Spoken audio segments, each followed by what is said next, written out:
O'Donnell Brain Institute. Thank you, Janice. So yeah, my name is Anubha Sood and I lead the Total Care program here at the O'Donnell Brain Institute at UT Southwestern. Total Care is a supportive care program for our patients and care partners with Parkinson's disease. And I would welcome you all to look at our webpage, which is on our utsouthwestern.org website. And also reach out to me or Janice if you have any questions, if you need to know anything about the program at all. With that, I want to thank our donors who have supported all of this educational programming for Total Care. We have been doing a lot of virtual series and discussions here in Total Care, but also doing some in-person events. And, I keep trying to send out emails, and we have our registration pages online for you all to see. And please do reach out if there's, if you want to learn more about the programming that we're doing. You can ask your clinician at our clinic, at the Movement Disorders Clinic. They'll all be able to tell you more about the Total Care program. With that, it is my pleasure and honor to welcome Ms. Connie Cornwell to this wonderful session. I want to briefly introduce her before I let her take on this discussion forward. So Connie has over 30 years experience as a licensed marriage and family therapist and licensed professional counselor. And she's an approved LMFT and LPC supervisor. She's a clinical fellow and approved supervisor with the American Association for Marriage and Family Therapy. And she's the senior supervisor at the UT Southwestern Medical Center's Family Studies Center, where she trains and supervises psychiatry residents and medical students alike. And Connie's been involved with the Total Care program, helping us direct and lead the program here. And I'm very happy to welcome Connie to this conversation. Thank you, Connie. Well, I want to thank you, Anuba, because I think this deep dive concept is very important, and I like how you have built it. So thank you for doing this and picking it up. I also need to thank Janice for helping out. You're always in the background helping out with technology, so I really appreciate that too. What I want to do today is I have about 5 slides, and the last slide is filled with discussion questions. But fortunately, a lot of you sent me some really good questions, some tough questions. And so I want to be sure, after I go through these series of slides, to be sure and address your questions that you sent me, because they're good questions, and hopefully we can have some discussion. What I'd like to do is I'm presenting. Now, this may be awkward, but I'd like to just kind of keep it interactive. And as I'm going through these slides, if you have questions or feedback, just kind of jump in and share or ask or get my attention. And then we can have also an ongoing interaction during this presentation. I like to do that kind of interactive presentations.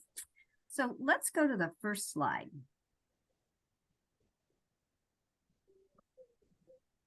Now, I was thinking about this presentation and I thought, well, I don't know, do I need to give it a title?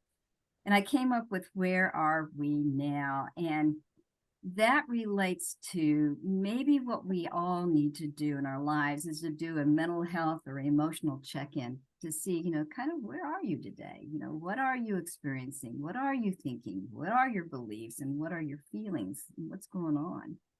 And so I kind of am lumping everything that we're going to be talking today in the context of looking at where we are emotionally and where we are in our beliefs too.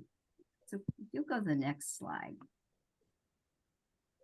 Dr. John Rowland, he's a physician, he's in Rochester, and he has developed what's called the typology of illness. And I like this because he's literally describing the psychosocial typology of illness. It's like he's looking at the illness in their own anatomy. And I like this idea because illnesses come in many shapes and forms. and he's kind of put some structure to it. For instance, you're looking at the onset of an illness, and I'm just going to ask for people to shout out. When you're thinking in terms of Parkinson's, is it something that's acute or is it chronic? What would someone just shout out and say? Chronic.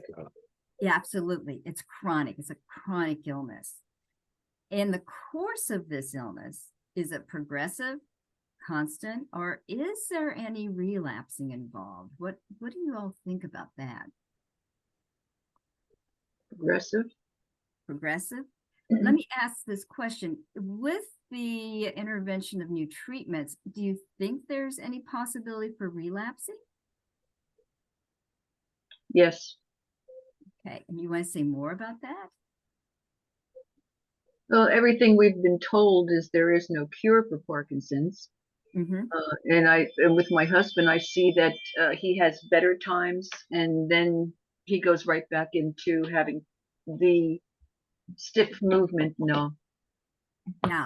So in that regards, I think the Parkinson has both those components, because there's good days and bad days, is what you're Right. saying. Yeah. And then the outcome, is it non-fatal? Does it shorten lifespan, or is it fatal? And I'm thinking that most of you would say it does shorten one's lifespan. Am I right about that? Yeah, I've wondered about that. You know, that's something I need to understand better. Okay. And is that something you need to have a better medical understanding of from your physicians? Or is that something you kind of want to find out from people who are dealing with it? Probably both. Okay. So that have the full spectrum of understanding. Yeah. So, you know, I'm not seeing faces of the group members, but is there anyone else in the group who has some ideas or some opinions about it?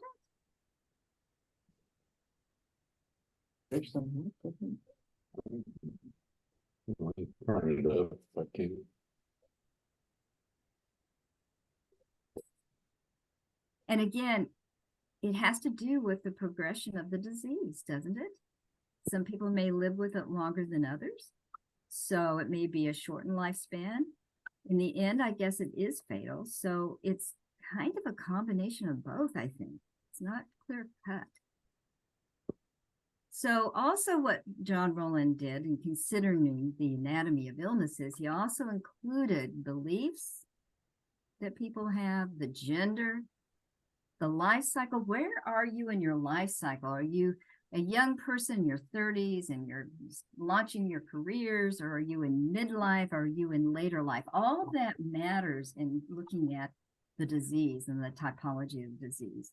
And of course, there's always issues around control. You know, that's a big one usually with chronic illnesses. And of course, we're always dealing with the emotional side of illness as well. So I want to focus on a belief right now. And I want to highlight a belief around hope. Go to the next slide, please. Yes, hope. Now, I think that all of you have periods of time of hope, or belief in hope, right? And then I think there are times that you feel just hopeless, and you believe that there's no hope and there's hopelessness. And I would think, now help me out here, guys, I think that can change moment to moment, and that can also change over time. Because, absolutely. Yeah. Do you want to say some more about that? Well, I see it every day. Like today, he's having a good morning. And by lunchtime, he may be completely confused and can hardly move. So it's just you're right, moment to moment. You just never know what the day brings. Very hard to make any plans. Yeah, and then you're caught in it as well. And it's that kind of roller coaster ride of hope and hopelessness, I'm sure. Can't make appointments because he had 2 appointments Wednesday. We had to cancel both of them because he was so bad. So yeah. You're living moment to moment. That's a great statement. Absolutely, it's moment to moment. And It's a moment to moment for the patient, but it's moment to moment for the caregivers, the spouses, the partners, and the family members too. Absolutely. You just don't know what's going to happen. So I want to show this next slide because I really like this next slide. This is a quote. I'm going to read this to you, and then I want to talk more about this. Hope is the last thing that dies in man, and I would add women, and though it be exceedingly deceitful, yet it is of this good use to us, that while we are traveling through life, it conducts us in an easier and more pleasant way to our journeys. Yeah. Powerful quote. How does that sit? How does that feel? I need to read that again. Yeah, let me read that again too, because it's a powerful statement. Hope is the last thing that dies in women and men, I would say. And though it be exceedingly deceitful, it is of this good use to us, that while we are traveling through life, it conducts us in an easier and more pleasant way to our journeys. Okay.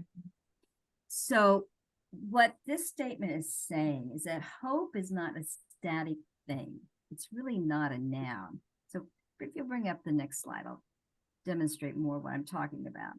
So hope has a function. It's an activity. It's an action.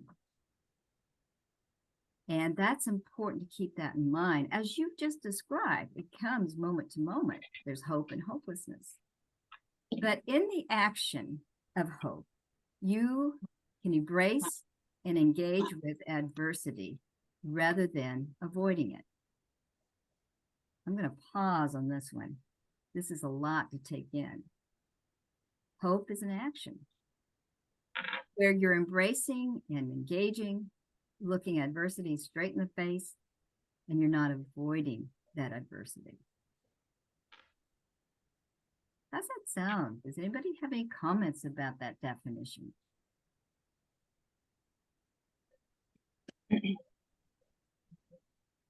I really like this definition because it distinguishes useful hope from false hope, which is all about avoiding, just clinging to the idea that everything's going to be fine without paying any attention to what really is happening. Yes. So I think this is a much more helpful definition of hope. I agree with you. And when I'm training interns, I will tell them that when you're working with clients, you have to process hopelessness while you're holding the context of hope. Because in that facing it, rather than avoiding it, you can maybe actually break through. Because in hope, and let's look at the next square, the hope can then become resilience, coping, hardiness, and, like you just said, realistic optimism. So hope becomes the function. It becomes a function. It becomes an activity. It's something that's not just a noun. It's a verb. It's an action. And it does change moment to moment. But if you can face what it is that's bringing in the hopelessness and really look at it, you may be able to break through to finding your resilience and your hardiness. Hardiness is a powerful word. I like that word because it speaks to how hardy people really are and how resilient they really are. And then you can have a much more realistic optimism present for you. Any other thoughts about hope as an action? You have to have hope or you can't get through the day. Yeah. You want to say more about how you do that? Well, you just, you don't want to be negative. It's no good for anybody. You just always have to have hope that they're going to come out with a better medication, or you're just going to have better days. Although they're not going to be normal days, they're just going to be better days. Yeah. If that makes any sense. Yeah. Yes. Yeah. It's the hope, even in the face of hopelessness, that kind of helps you live with the condition that you're in. And I have a question. I work with Dallas Area Parkinson Society, but we, on a monthly basis, I'm seeing our members. And how do you deal with hope when you have such setbacks, you know, in dealing with such a, you know, difficult disease? How do you incorporate the two when you've got setbacks, but you still hope for the very best? Well, I think that you're living through the setbacks and they can drag you down into that hole of hopelessness. Yes. Right. And you can't, you know, you have to kind of go into that hole sometimes and experience the hopelessness in order to climb out to what we call hope. So it's not an easy task. And most of it is such an internal process. I mean, you can encourage people to have hope and hey, things will be better. Let's have hope. You can be the cheerleader. But if that person's stuck, it's very hard for them to come along with you and climb into hope. So it's right. Once they look hard at that adversity and that this is a horrible day and things are not working right. And oh my God, I don't know what to do. And then there is hope, because then out of hope can come something else. And that something else can be a sense of just how resilient you really are. Hey, I'm breathing through this. I'm working through this. Or how well you are at coping and just how hardy you are. And in that can help you have a sense of hope. So hope is not like, it's not something you can give somebody, but you can stand with them in the hopelessness or in the hope and give them space so that they can get through it to the other side. It's a process in itself. It's an internal process, and it's very much an emotional process. You know, saying that, hey, this is a really tough day. We're having a really bad day. This is an awful day. This is not a good day. And we're going to get through this day together. And hopefully tomorrow will be a better day. We'll see what tomorrow brings us. So it may be more a state of consciousness that people have to arrive to. I don't know if that was helpful. Yes, it was. Thank you. Yeah, because I do want to make this interactive and meet your needs. And yes, you know, there are no easy answers. But I think that when people are so fearful of facing adversity, they get stuck in the hopelessness. Because there's an old saying in therapy, that which you resist persists. And it does. The more you resist something, the more it will persist. So if you can have a breakthrough and just face it in the adversity, you can probably break through it better. And it's going to be a release. The release may be for that moment or for that day or for that week.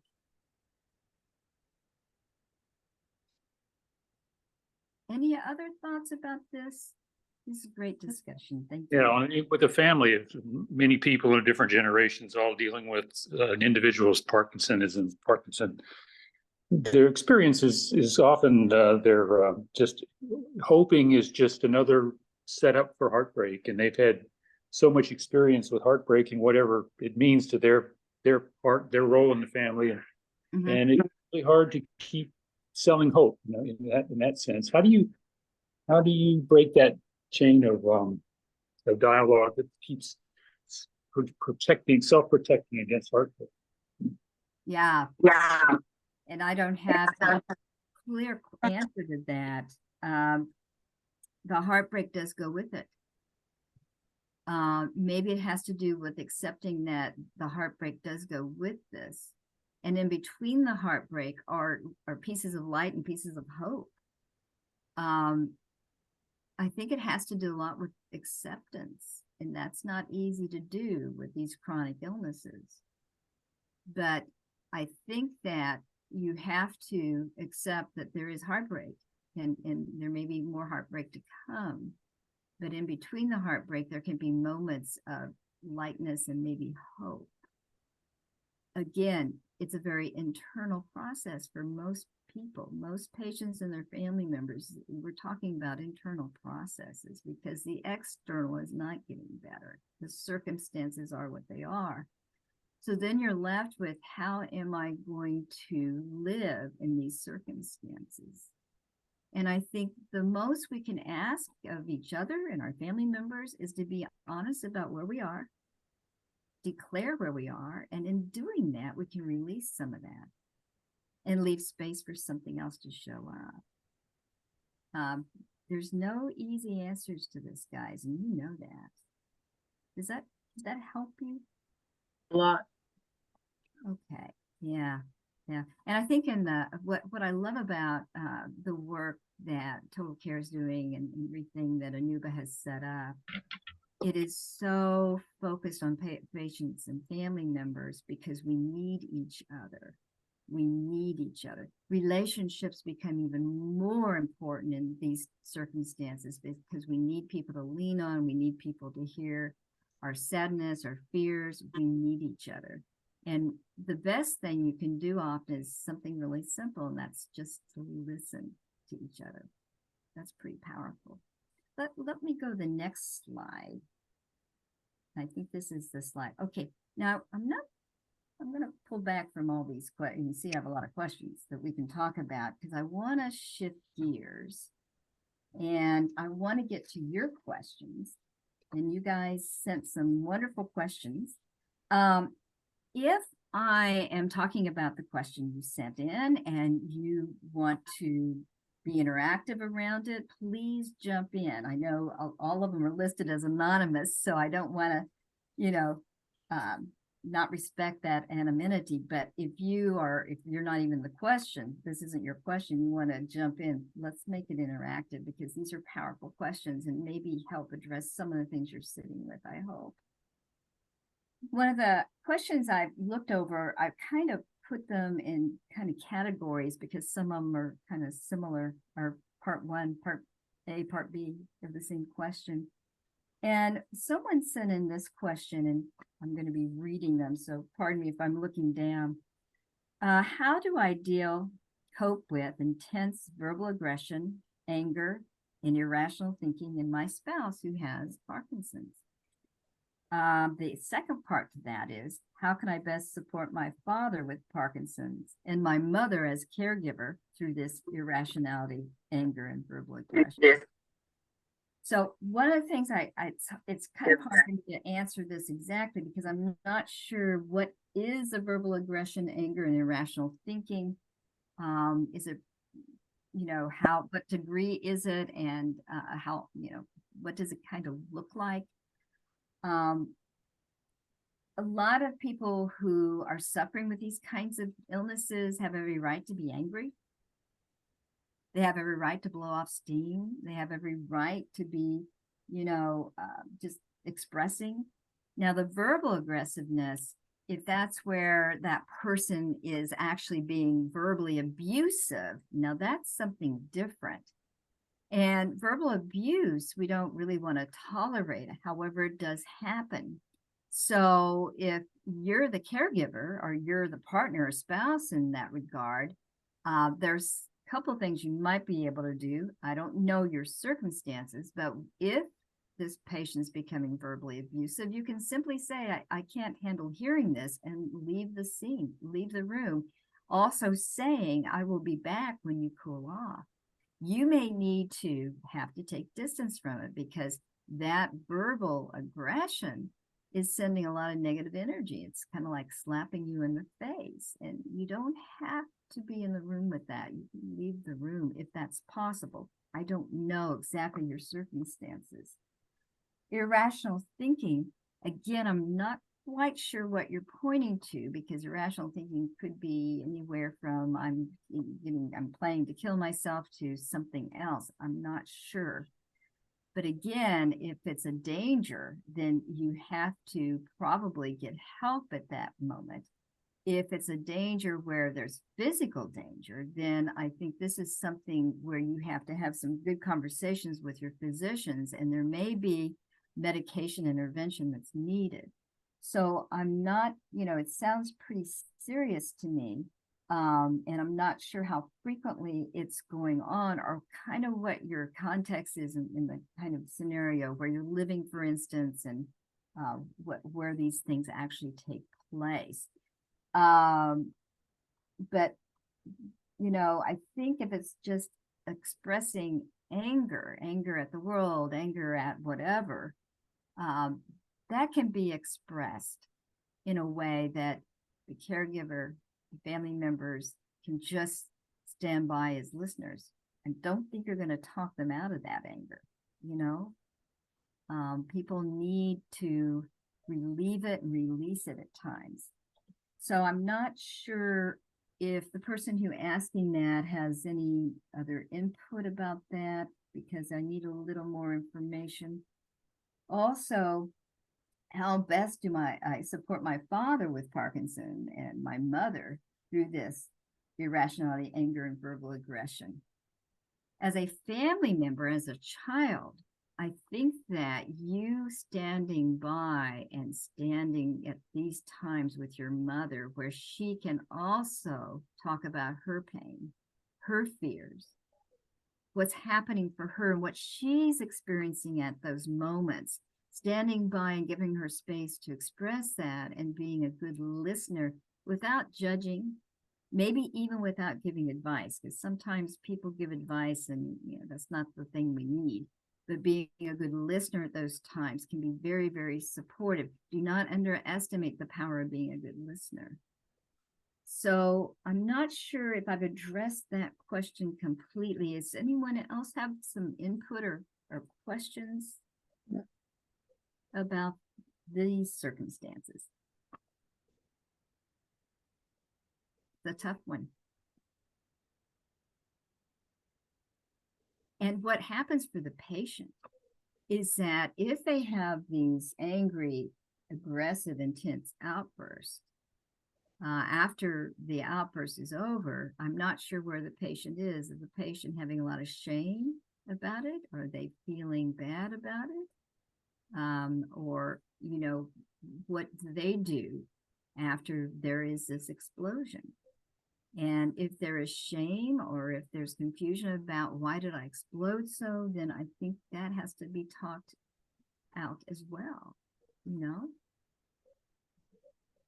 I'm sure that in this scenario, the spouse with Parkinson's, this is not the spouse normal behaviors. And we have something that we call stress behaviors. And stress behaviors are those behaviors that people have that are not their normal behaviors, but they have when they're under duress and stress. And you can only imagine all of you dealing with Parkinson puts you under a constant state of stress. And so people begin to behave in ways or speak in ways or emote in ways that's not their normal way of being. So we look at it as they're now in their stress behaviors. It's not their normal behavior. And I think the recognition of that's really important, that the circumstances that you all are in it's constant stress. It's duress, really. And when people are under duress, they do slip into their stress behaviors. Any other thoughts about this first question? And am I addressing it? It's a hard one. I think one other sort of overlay that we have to think about with this particular disorder is cognitive difficulties, so that if a person is more cognitively impaired because of their Parkinson's, then that can lead to this sort of irrational thinking that she's talking about. Exactly. Or he is talking about. And so even though that doesn't make it any easier, and I 100% agree with you about just, walk away or say, I'm not going to deal with that right now, or whatever you have to say. I still think it can be helpful to know that this is a Parkinson's cognitive problem. Right. And it may help the care partner to not take it as personally because of that. Exactly. That. Thank you, because this is not their normal selves. and that the aggression may be very attacking, and it's often attacking towards the caregiver, unfortunately, and that you have to walk away. And that's where I think you need to have people in your corner that you can go to and debrief with and just let down and say, this is tough. You know, he said these horrible things to me, and I'm having a hard time, and I need to share it, and I need somebody just to hear me and be there for me. Yeah, I agree. These are tough things. Whoever sent those questions in, thank you, because those are not easy questions to answer, at least not for me, because I think they're complicated. Okay, well, let's move on to the next question.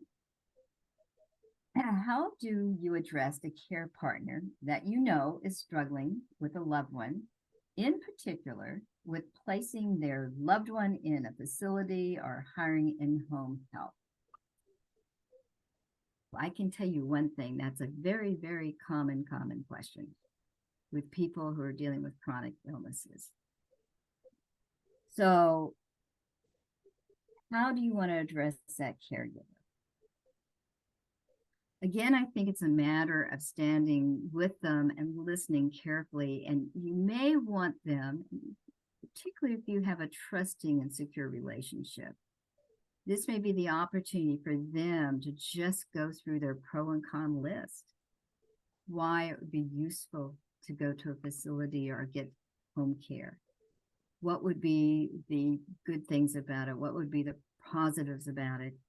And then also talk about what is the negative parts of doing it. I can tell you from working with families that the negative part is, oh my God, I can't do this because my spouse, my partner will think I'm abandoning them. I don't want to abandon them. They'll think that I'm not capable of taking care of them.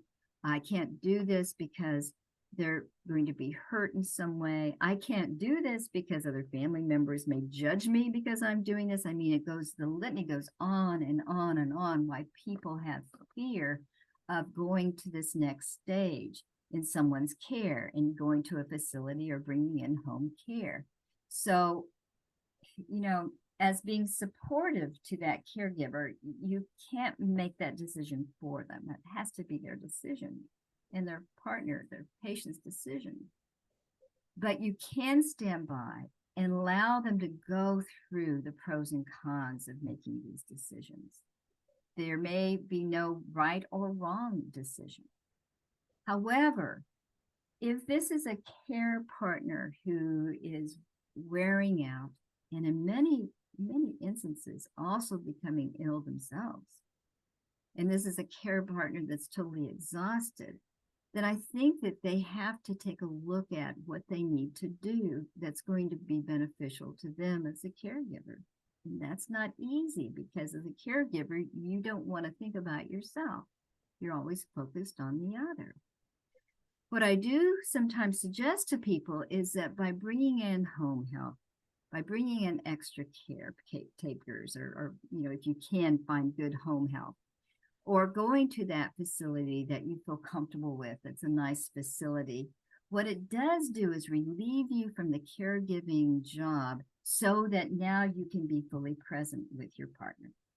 You won't have to be so focused on caregiving. You can be more focused on your partner and your relationship and who you are as a couple. So that can sometimes relieve that so that you can be more present together, especially in those ending stages where you can not have to worry so much about caregiving, that it overtakes you to the point that you can't be in your relationship. You can't focus on the relationship. So that's one of the things that I do point out to people for them to consider. Anyone have questions about that? Mm-hmm. Not easy. This is the one thing when I've worked with families where there's chronic illnesses, this has been a big hurdle for a lot of people. They really struggle with these decisions. Let's move on. And part of that, someone asked to address caregiver burnout. I think that kind of is what I'm saying. Caregiver burnout is tough and difficult, and it's probably going to happen. So as caregiver, you really have to shift gears somewhat and think in terms of caring for yourself. That's not easy for some people, but you need to do that in order for you to then be present in your relationship. Because caregiver burnout usually happens when the person is doing all the caregiving and they haven't allowed other people to come in. They haven't given themselves a vacation, for instance, away from the caregiving, you know, taking a mini vacation, having someone else step in as caregiver. They haven't taken care of themselves. And so they end up being burned out. And when a caregiver is burned out, it's very serious. They can go into deep depression.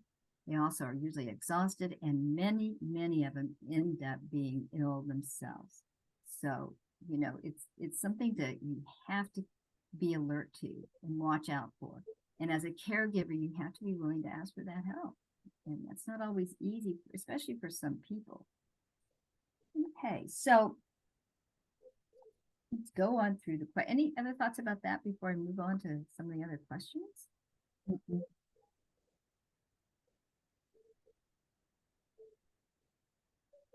Okay, now the next set of questions is something that I've seen a lot. When you have adult children that do not live nearby, how do you make sure they are included in their parents' care and understand the changes that are happening since their parents' Parkinson diagnosis? This is very familiar to me. This comes up a lot with families dealing with chronic illness. So, how do you keep your adult children who don't live nearby engaged and understanding what's going on? Now, thank goodness we have social media, and we have, you know, people can do online face-to-face and those kinds of things, because those are very beneficial, and I would certainly urge you to use them. Because I think that your children who live far away, they need to be involved to the degree they can be involved. And they definitely need to hear about the illness, what the expectations are, what the prognosis is, and what the progress may look like. Now, that may involve them being included in some of those physician visits, and they may be included because they're there face-to-face, or you can ask your physician, hey, we'd like to do a Zoom call with our son, and he lives overseas, but we want to include him, and he needs to know what's up with us. And so I think a lot of physicians are more than willing to include other family members, even if they have to do it through some kind of online mechanism, because they do need to know. Now, what happens in families is parents will say, well, you know, our adult children, they live in other parts of the country, and, you know, they have their lives and they're really busy, and, oh, a couple of them have children and they're busy with their children, and we just, you know, we're not sure we want to burden them. I hear that a lot. What you need to remember, though, is that you should include your children. Do not leave them out of this process, because I also heard from children who say, they didn't let me know. They didn't tell me the truth. They didn't let me participate because they just didn't let me know the truth of the situation. So then you have adult children who are kind of angry then too about not being included. But I think you have to include them, and you have to make sure that they're involved in every step of the process of this illness, so that they're knowing about it and they're not in the dark. You're not protecting them by not sharing with them. And then your children, their responsibility is to determine how they're going to respond. I remember one family that had this scenario, and what happened is that the children got together. They came up with a schedule where they would take turns flying in and spending time with their parents, because they all worked. They were all busy people, but they figured out a schedule where they could frequently, one of the children would fly in and be there for their parents. Some families are that well organized. Other families may not be. So it depends on your family structure. But I think it's important that they're included. Now, when you do all of that and your children are still seemingly not to get it, there's two possibilities. One possibility is that they're in denial and they want to stay there because it's most difficult for children to see their parents who were their parents and who were there for them and their main caregivers suddenly need care and seeing them as they're diminishing in their abilities. I think that for some children, this is most difficult to witness. And so it's not that they don't love the parents, but that they themselves are having big time issues looking at the reality. So it's much easier to live far away and stay in denial.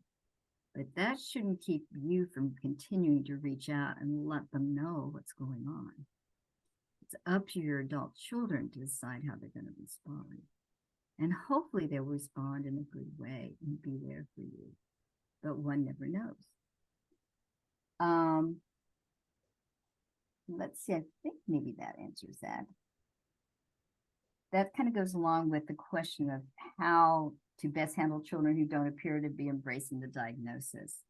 I think you have to inform them as much as you can about the facts of the illness. But if they appear not to be embracing it, it may be their self-protection that they're keeping themselves in denial because they're having a hard time. Mm-hmm. Especially, I've noticed some children who are extremely close with one parent, and that's the parent who has the illness. Sometimes they back off because they just can't handle it. They can't handle the fact that their parent is ill and that their parent is no longer capable of doing the things he or she used to do. And it's very hard for them to witness that. And so for self-protection, they'll back away. And I've seen that happen in some families. Any other questions about that? Yeah, I have a comment or two. I think, I have adult children that live in the area. We see them a lot. And I've tried to go ahead and provide them information so that they can learn more, because I don't want it to be like someday I decline rapidly and they're not going to have known what to expect or anything like that. But I don't get any reaction or any feedback of any kind. And so I hear you say that I should keep trying to provide them with information, but that seems counterintuitive to me as a parent, because my reaction is to say, okay, they don't like to hear about this. I don't want to cause them any further stress or anything like that. So I'll let it be. So it seems, like I said, counterintuitive to me to just like keep pushing information that way when you're not getting any kind of answer. Yeah. And you just said some powerful things about you don't want to burden them. I'm paraphrasing. You don't want to burden them. You don't want to keep pushing information to them. But you know what? Why don't you just ask? I would say, hey, are you wanting more information about what I'm going through, or is it too much? If it's too much, I'll back off. Or are you wanting it and you just don't know? Because they may not know how to respond to what you're giving them. If you're not getting a response, it doesn't mean that there's not anything going on over there. It could be they don't know how to respond to it. They really don't know how to respond to it. They don't know what to say. And most people don't. So the next time I would communicate and ask them, am I giving you too much information? Are you wanting to know kind of how this is progressing for me? Or do you want me to just kind of back off? Help me out. Okay, thank you. Yeah, because we really don't know. I think a lot of times adult children don't respond because they don't know what to say. They don't know what to say because remember, you're the parent, they're the child. And even though they're adult, they're still the child. And I think often the child doesn't know how to respond or what to say. So they pull back and say nothing. But I would ask. Thank you. Yeah, you're welcome. Thank you for asking that. Thank you for bringing that to my attention. I think you're right on about that. Are there any other thoughts about what we're talking about?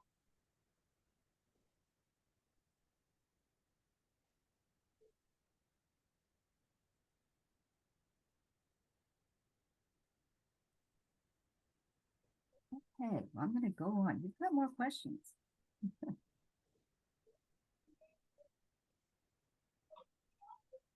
Well, this one kind of goes along with what we've been talking about. And the question is, how do you convey changes in your loved one to other family members when they appear so subtle, but are very real without sounding like you're exaggerating? So,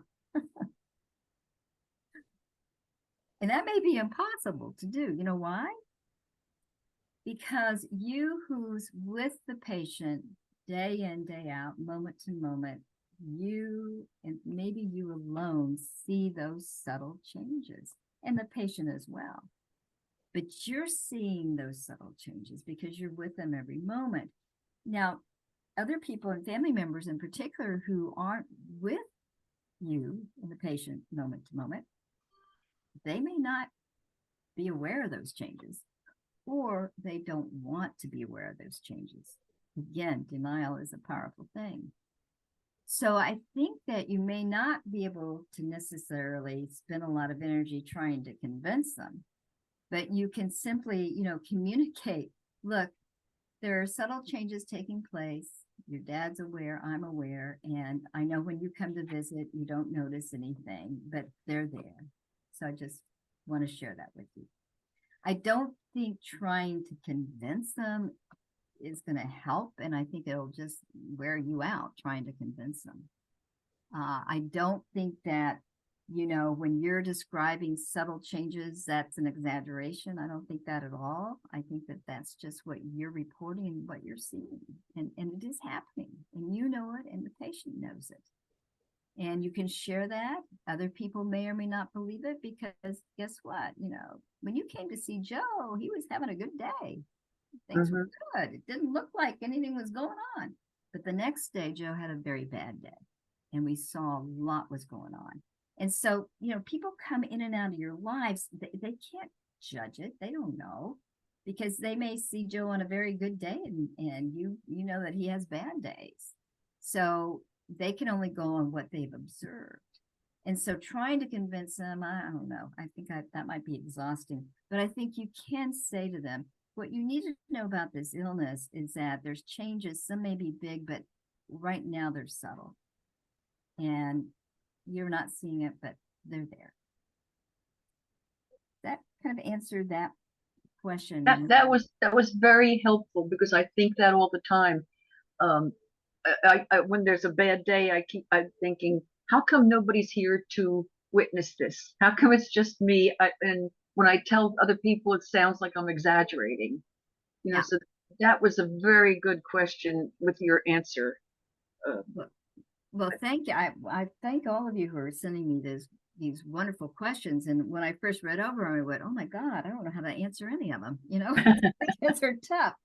But I think that, you have to take care of you, and we can't convince the world, people. And even if they, this is what's crazy. Even if that person showed up when Joe was having a bad day, they might say, oh, that was a fluke, So you never know. You can't, I wouldn't spend time and energy trying to convince people. I'd like to just add that sometimes it's not even convincing other people, it's convincing yourself that you're not exaggerating and making more of how you feel than you are. And so that is another layer, really, to then trying to communicate with the family member, because you yourself, they don't even feel so certain, and you're wondering, and it's all subtle and slow in some ways. So it just makes it hard to talk about without feeling odd for me. Well, I'm so glad that you brought that up, because you're in a bind. You're feeling those subtle changes, and you may need to talk about it. And at the same time, you may want to go in denial about it. I think you're in a total bind at that point. So, and wherever you are at that moment, if you just are in denial, you don't want to think about it, hey, you want to make it up that it's something else, that's fine. Don't make yourself wrong for that. But then those other moments where you're experiencing them, and you really do need to share, because you do need to own it, or you need to make other people aware of it, then I think that's about sharing and share from a place. This is my experience right now. This, that's all you can do is this is my experience right now. This is something I'm noticing about myself right now. No, it's kind of reminding me that I have this illness, and I just want to let you know that and be aware of it, So, don't ever make yourself wrong for wherever you are at that moment. Okay. That's important too. Okay. Then let's see, these are all kind of, another one that goes along with this, another question said, how can you get your adult sons to accept their father's disability and help out more in his care? Two parts. That's a two-part question. How do you make them aware, get their attention? Again, it's about talking about what this illness is. A lot of people go online and look up the illness and then they try to educate themselves. I don't know if adult sons are going to do that or who, the context of the adult sons that we're talking about. But I think that you trying to get them to accept dad's illness, maybe again, you're exhausting yourself. I think you have to be very factual about what's going on. And you can invite them to attend meetings with the doc, or you can invite them to go online, or you can give them online places to go and look about what people are saying about the illness. You can invite them to do all that. To get them to accept, I don't know, because I think it's very hard for adult sons in terms of a dad who's been active to accept that their dad's not going to be the same. There's going to be a difference. And I think it's very hard for adult sons sometimes to accept. Now, the second part of the question, which is much more urgent, is how can I get them to help out more with this care? And that's the bigger question. And I think that you may have to do something which is very hard for caregivers, is to just say, I need your help. But not just I need your help, but you need to be very clear and specific how you see them helping.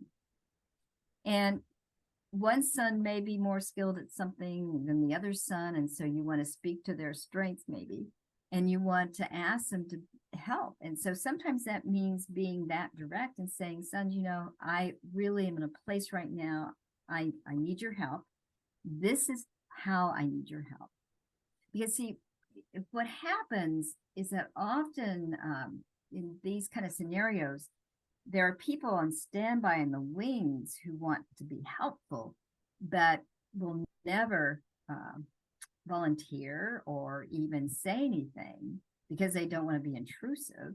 But at the same time, when you're clear about exactly what it is that you need for them to help you do, then that makes it easier. Then they can show up better, because they need to know what kind of help do you need? Oh, son, could you come home over the weekend? I would like to take a break. I want to go see my sister in another state, and I need for someone to be here for your dad. Would you be willing to do that? See, be clear about what you're needing them to do, because otherwise, if you just say, oh, I need help, they're not going to respond in the way you want them to. But if you're clear about the help that you need, then that way, it can maybe come through for you in a way that really works for you. Let's see. Any other thoughts about that? And this is what's interesting. When you're a caregiver and you're good at your job, wow, it's hard to think about self-care because you're so focused on caring for the other, you really forget about self-care.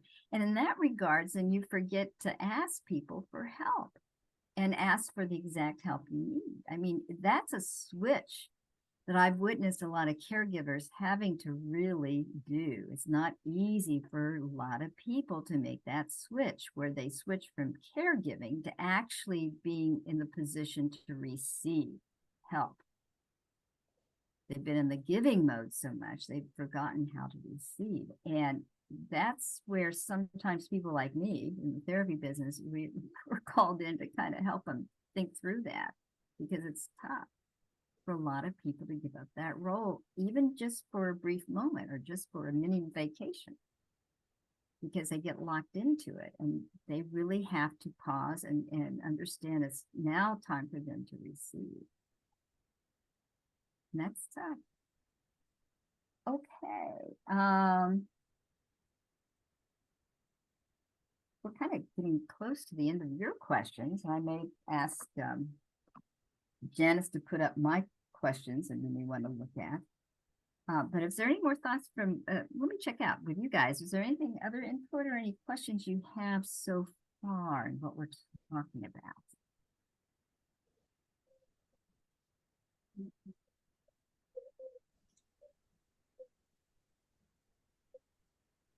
Connie, I had a quick comment here. And I think when Brian was talking, I was sort of thinking about that.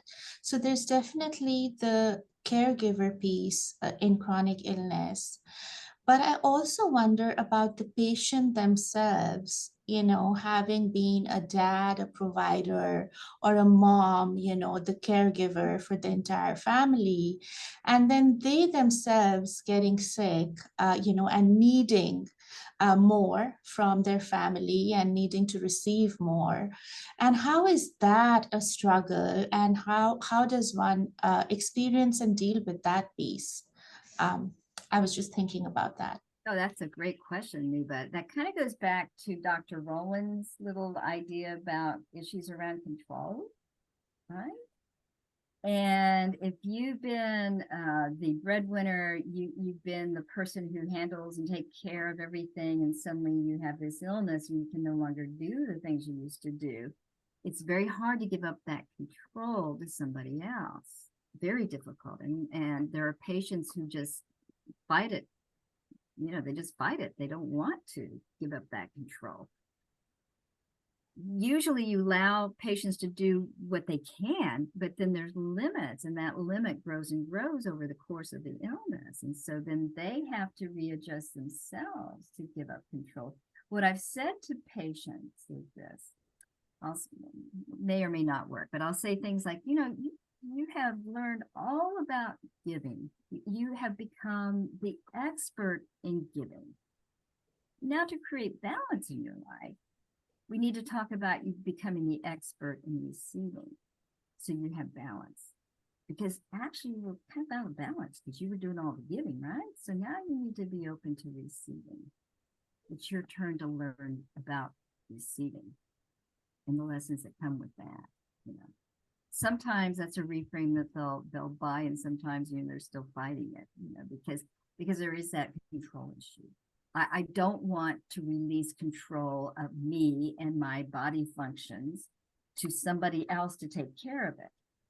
You know, with ALS patients, I heard them say, well, I can't brush my teeth, but I really don't like other people brushing my teeth for me. It just doesn't work for me. It just doesn't feel right. And you have to understand that, and you have to appreciate that. And you have to say, yeah, I get it. It doesn't feel right. It sucks. It's awful. And you have to keep your teeth clean, you know, and so somebody's going to have to do that for you. So it's that letting go of things, in particular your private body functions, you know, when you no longer have control or you can't do that yourself and other people are literally having to do all that for you. That's a real release in control. And that is not easy. And we have to validate that patient as they're having to let go of more and more control. We have to validate that that's hard. We know this isn't who you've been, but please, it's your turn to receive. Thank you. Yeah. Any other thoughts about that?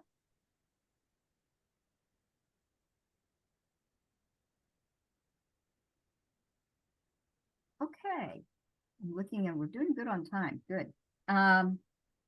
There was a question on how can medical social worker help care partners identify, obtain low cost, free resources. That's a problem. We currently in our health situation don't have enough good resources, and it's a major problem. I'm not a social worker, but I have great respect for them because they're straddled with these issues. How do we support these patients and families in getting care? How do we support them in finding reasonably cost care? How do we do that? And there are no simple answers here, guys. This is a major systemic issue in our health system. I'll give you an example. My husband was a Canadian, and his mom became ill. She actually, I think she had surgery or something. I forgot. It was many years ago what the illness was exactly. And she was going home, and I said, "Oh my God, should we go up? I mean, do you think you need to take time off from work and go help her? I mean, what do we need to do? I mean, she's going home alone. I mean, God, how can they do that?" And he smiled at me. He says, "Oh, there's home health care, and it's good. I mean, as soon as she arrives, she's going to have a healthcare worker there with her who's going to take care of all her needs." And I go, "Huh?" And I said, "Well," he says, "it's part of our national system, and it's not going to cost her anything. It might cost her a little bit, but it's not going to cost much. But that's already there. She, we don't have to worry about it." So I said, "You and your sister, who live not some distance from his mom in Canada," I said, "then you guys are okay because, oh yeah, and we'll be talking to healthcare. We're fine. She's going to be fine." I'm going, "Oh my goodness." Because I was coming from our health system and was kind of getting anxious about, trying to solve the problem when there wasn't one. So, the thing to do is to get the attention of the social worker, and you may need to set up a meeting with the social worker. I'm not sure how you're getting this set up. I think you're working on this in the total care program, and then sitting with that person and describing where you are and what you think your needs are and what your needs may become. So she's on the alert for future needs as well. So it's not easy. These are not easy. So we don't have good solutions for any of these things, and it's hard. But I think once there's a social worker on board, or you have access to one, setting up time to meet with them, face to face, or somehow really have a good one-on-one meeting with that person so they're clearly understanding your particular needs is what I recommend. Can I just quickly add that we do have a neuropalliative care specialist, and she has a team with a medical social worker right here at UT Southwestern. So you can access a resource such as a medical social worker here. All you have to do is ask your clinician to refer you to Dr. Jenny Reiki and her team of social workers. So that's something that's available here at UT Southwestern for our patients. Good. So people can tap into that. And I would strongly urge you to do it. What people will do is they'll say, "Well, we don't need it now." No. Go ahead and have that initial meeting, because that person can help you think about future needs and what things they need to do. Because often, if you're needing some kind of facility, you need to get on the list sooner than later, often in these cases. So don't postpone it. Talk about it, talk about where you are now, and talk about future needs so you can be prepared. Someone's asking about how do you find a therapist that deals with Parkinson's, people with apathy, anxiety, depression. My husband, diagnosed 7 years ago, had started to make a bit of headway before everything closed. I'm not sure if that means therapy. Maybe they were in therapy and it stopped. I wasn't clear about that. But he has not come back. He is in pain most of the time and cannot find anything that interests him. So there's several things in that question alone. In terms of getting help with depression and anxiety, what I tell people is and this is a resource that I give all the time, is to go on Psychology Today, and they will have a list of therapists by zip code. But more than that, The therapists have different descriptions about their specialty and what their interests are and the population they serve. And so you can read through the descriptions to find maybe a therapist that you want to interview on the phone to see if that's a good fit. Most of those therapists also do telehealth, which is what I think probably most of you probably would want to use is telehealth. So that's a pretty good resource. And I tap into it periodically to check on what's cooking. And they have a lot of different therapists all across the country, certainly in Texas. And you can read and you see their pictures and you can take a look at, maybe if that's an intervention you want to do. And I highly recommend it. And a lot of people don't, I tell people that tap into therapy, it doesn't have to be a lifetime commitment. I mean, it could be that you want to tap into therapy for a brief amount of therapy sessions and that's it, and you want to get on with your life. I mean, you don't have to commit to long-term therapy. Most therapists, we feel like we're there to be of service and we want to be helpful. And at the point we're not, hey, we'll be the first to say, okay, let's stop these sessions. So don't feel tied to that. And also, if you're working with a therapist and it doesn't work out, please let the therapist know that it's not working. So they can put a correction in, or they'll say, okay, I guess I'm not a good fit for you. Absolutely. Go check somebody else out, So,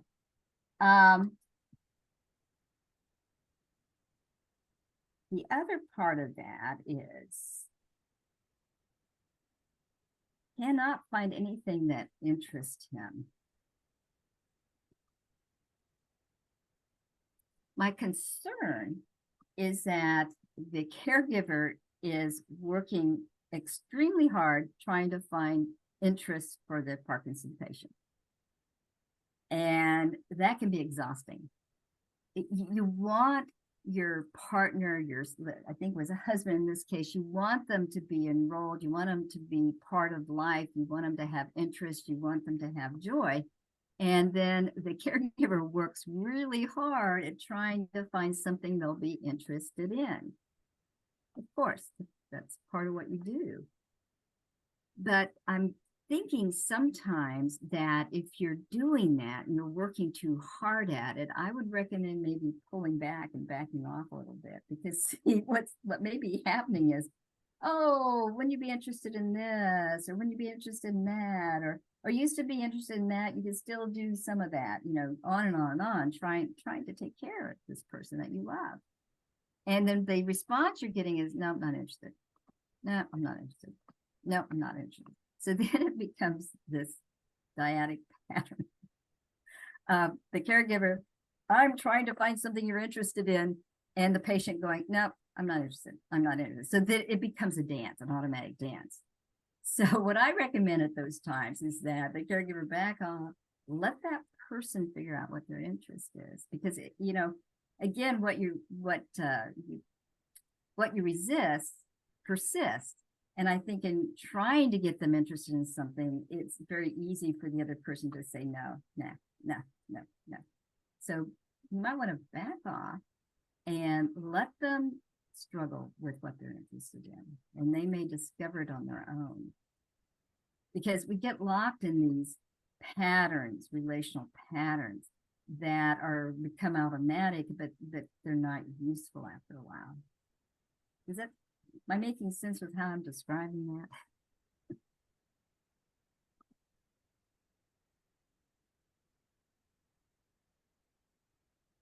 So, Karen, I see you're leaving. I'll wave you goodbye. Good to see you. So, let me see, was there another part to this? I'm not sure. He was making a bit of headway, and I don't know if that was because he was making headway in terms of seeing a therapist and then the therapist left. I'm a little confused about that question. I'm not sure. One of the things I show people is that life is not a smooth ride, as you know, and that being truly in life is really like a roller coaster. And there are those peaks where things are moving well, and then suddenly you find yourself in the valley and things are not working well at all. So I think what we have to do is to remember that this roller coaster ride, sometimes it goes slow, sometimes it goes fast, and it can have tricky turns. It can do all kinds of things as roller coasters do.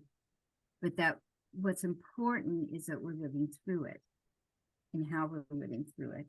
And so I want to, the last question I got, which was really powerful, I think, this person says, I'm just wanting ideas to live life to the fullest and enjoy the things we've been blessed. And I think that requires one to make a choice in consciousness to do that.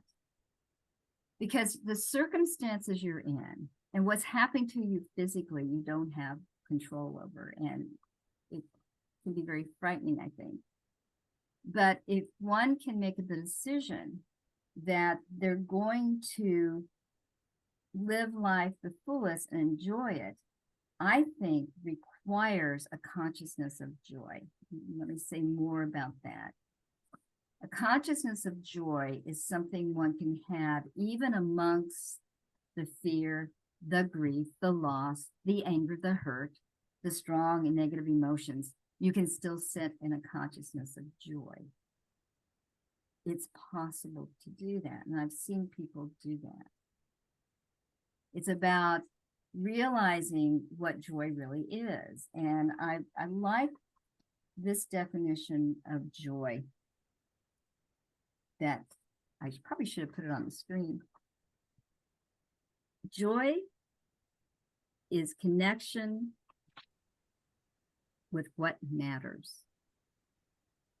Joy, the state of joy, is a connection with what matters. So this illness forces one and family members to really take a hard look at what matters. Joy is a connection with what matters. There's an experience of an eternal peace that's not dependent on any circumstances. So joy and peace is not dependent on the circumstances you find yourselves in dealing with this horrendous disease. It's the connections that matter. And those connections, it's up to you how you're going to have those connections. It's the connection about, I love seeing my family here sitting around me. I love sitting in the outdoors looking at the trees. I love hearing the birds that are singing. I love watching my grandson play ball. I love just sitting and watching my grandkids play. I love it when my wife is sitting there and she's laughing. And I love her laugh. I love her joy. What matters and what I've learned from working with ALS patients for many, many years is that they told me that they have joy out of the most simplest of things. They have learned that joy is not from the fancy vacation or the big car or making a lot of money. It's none of those things. They realize joy comes from the simplest of things. And those simplest of things can happen moment to moment. And that's what gives them joy. They're connecting with what matters. That's love, that's family. That's being in the world. You know, the connection to the world, the larger world. I'm in the world. I love seeing what people are doing. You know, I love being part of those discussions, you know. Whatever that joy is to you, whatever that connection is for you that matters is what it's about, because then that leads to an internal peace. And that's not dependent on the circumstances you find yourself in.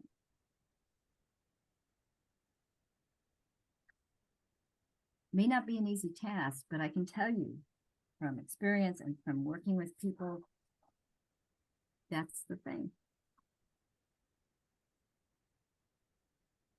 Wow, I'm looking at our time. So in this last minutes remaining, is there any thoughts, questions, feedback, concerns, anything that you like to touch on? And obviously I have too many questions up there to go into at this time. if any of those questions pop off the screen, of course, we can talk about in remaining minutes, but I have a question.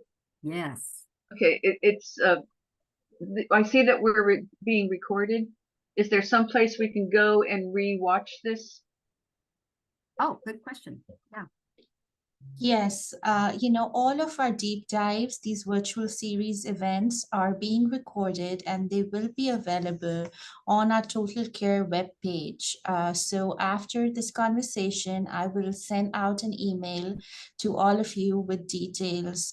But also, if you just go on Google and type Total Care Program UT Southwestern, the web page should pop up. And right when you scroll down that web page, you will see that we have all of our events, including our symposium in April and all these other deep dive events that we are putting on YouTube as videos, and you can access them.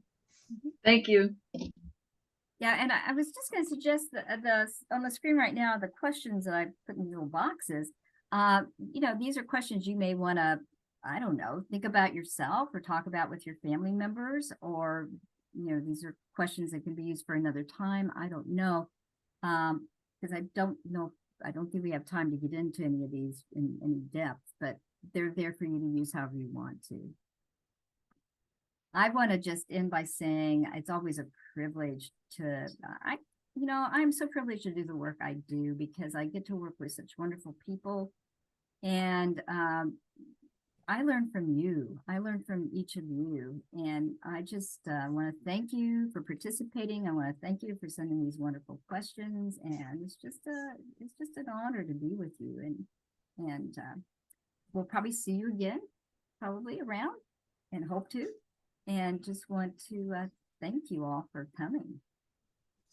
Thank you so much, Connie. This was absolutely brilliant. I think in the Total Care program, we definitely want to focus on the medical piece, but also on this piece, which is, human, and which is about emotions and relationships, and just as critical when dealing with, a struggle such as Parkinson's disease. And, along with that struggle comes the resilience. And, we're hoping that with the Total Care program, we are able to raise, these aspects of the illness as well. So, if you all liked Connie's conversation and you'd like to have more of these conversations, write to us. We will bring Connie back. We'll bring other people back in 2 weeks on July 26th, we have another of our great speakers, a neuropsychologist here at UT Southwestern who was actually here a while ago, Dr. Karen Brewer-Mixon, who is going to be discussing more about caregiver emotional health. So, please be there for that. Send us feedback. Let us know what you want to hear more of. And that's what, the Total Care program is here for, to hear your thoughts on what you want to do more with this program. Yeah. So thank you very much, Connie. This was absolutely wonderful. Thank you for inviting me. And I just want to leave with this. Guys, you're the real experts of your life. You really are. Trust your instincts, trust your intuition. You're the true experts of your lives, and just trust in yourself. Okay. Thank you very much. Yes, thank you. Bye. Thank you. Bye.